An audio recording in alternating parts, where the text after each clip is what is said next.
First thing you do with these is we're going to go draw ourselves a picture, which is always the first. So I'd like you to go draw a cone. That's always the first thing. Remember, don't put anything on your picture that is changing over time. Only constants and variables go on your picture. All right, so kind of log that in your brain. It'll mess you up if you throw things that are varying onto your picture when you're first starting. So it says water's running into a conical tank at a rate of 2 cubic feet per minute. Let this label help you that they're talking about volume. So I would put that in my know category from yesterday. I told you to classify them as what do I know, what do I need to find. So since it's volume, we said yesterday we'll call that change in volume over time.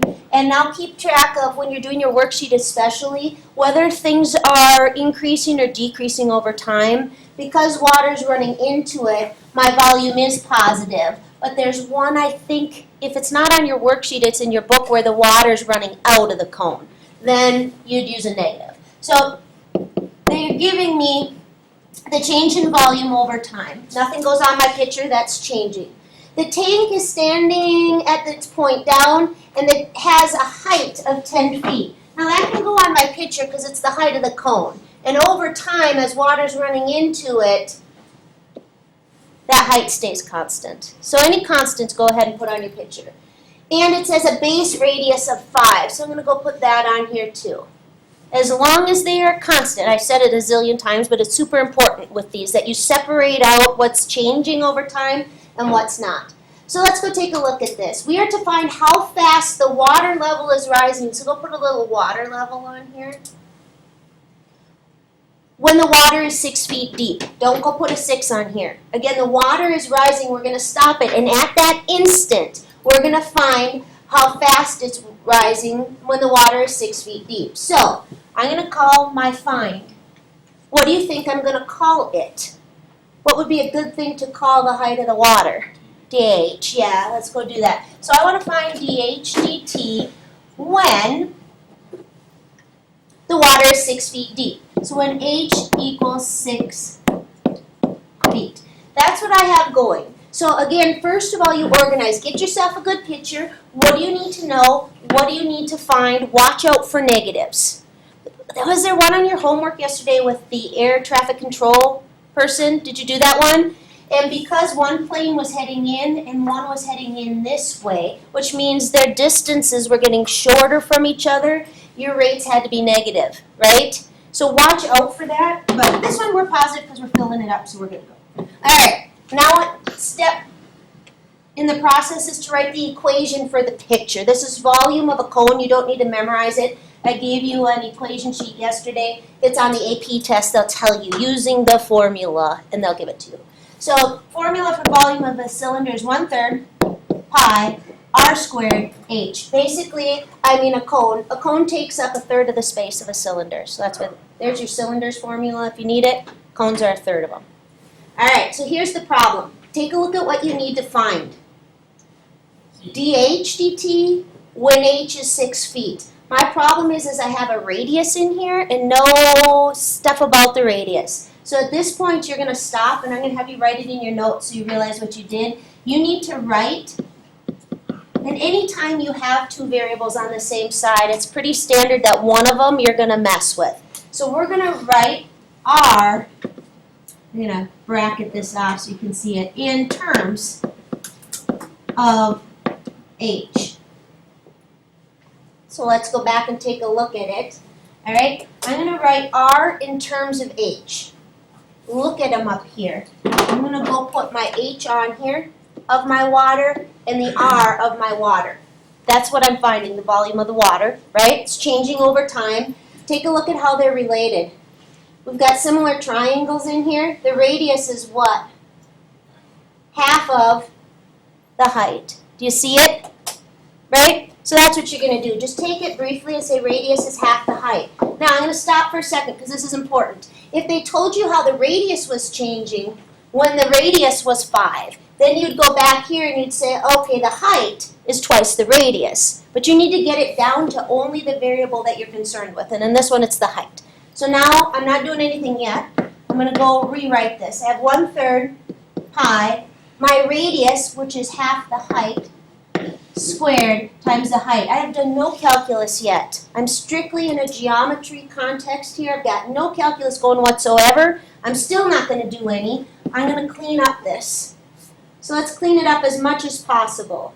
It looks like on the top of the fraction I would have pi, right? On the bottom I have a 3 and a 2 squared, which is 4. So it looks like I have a pi over 12 for all my constant stuff. Correct? And h to the what power? H to the, careful, not second. I have 2 of them here and another one. So h to the what? Third if I were to write it all out. So again, I'm just cleaning out house here because get everything as clean as it gets. All right, this is the only calculus part of the problem is what's coming up next. All right, once you have your formula and it's all cleaned up and it's all in terms of what you need to find, when it, in this case is the rate of change of the height. Now you do the only calculus part of the process, to be honest with you. What is it? Take the derivative of both sides with respect to derivative over time. Yeah, so let's go do that. So we're going to find the rate of change of the volume. Really, it's an algebra process where we're doing the same thing to both sides, but we're taking the derivative of both sides. When you take the derivative of the right, remember your constants come out front.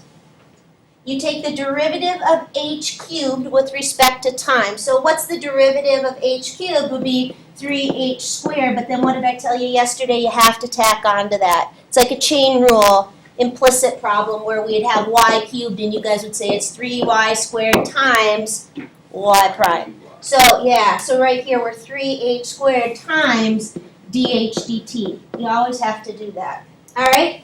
So right now at this point, I would tell you to go figure out what it is ultimately you need to find. I told you yesterday, put it in a box and put a big old capital F on it.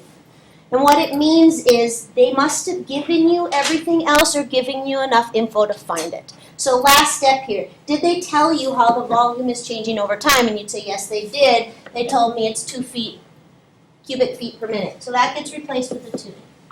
Pi over 12 is a pi over 12. 3 is a 3. Did they tell you at what height you were to do this at? Yes, they did. So that goes in. Again, now yesterday we encountered some things that we didn't have, right? We had to go back to the picture and find them. So it just depends.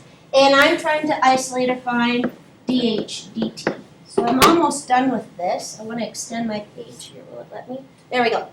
So now it's pure algebra 1. You just need to isolate that. In as many steps as you want, I don't really care. I'm going to multiply both sides by 12 to get that out of there. I'm going to say it's pi times 3 times 6 squared. I'm just going to do a couple little steps at once here. So I got the 12 out. I'd probably divide both sides by 3 and say it's 8. I'd probably square that, call it 36 pi. Some of you go to your calculators and do it all at one time. I couldn't care less. All right? I've almost got it. Can you just leave it in terms of pi? Yes. And I'm going to, if you go decimal, I honestly won't mark it wrong. For example, even like out on the East Coast right now, when they're talking about how the water levels are changing and rising and stuff, they don't say 2 root 2 cubic feet per, you know what I mean? It goes decimal, but I prefer to keep it undecimal because of the canceling. It makes it cleaner, I think. So right now I divide both sides by 36 pi. And I've almost got it. I've reduced that fraction. Looks like 4 goes into both. So I'd say it's 2 over 9 pi. Now again, if this were like an AP free response question, they're usually worth 9 points. They're usually broken up into pieces, but I would give you 8. What would I dock you for right now?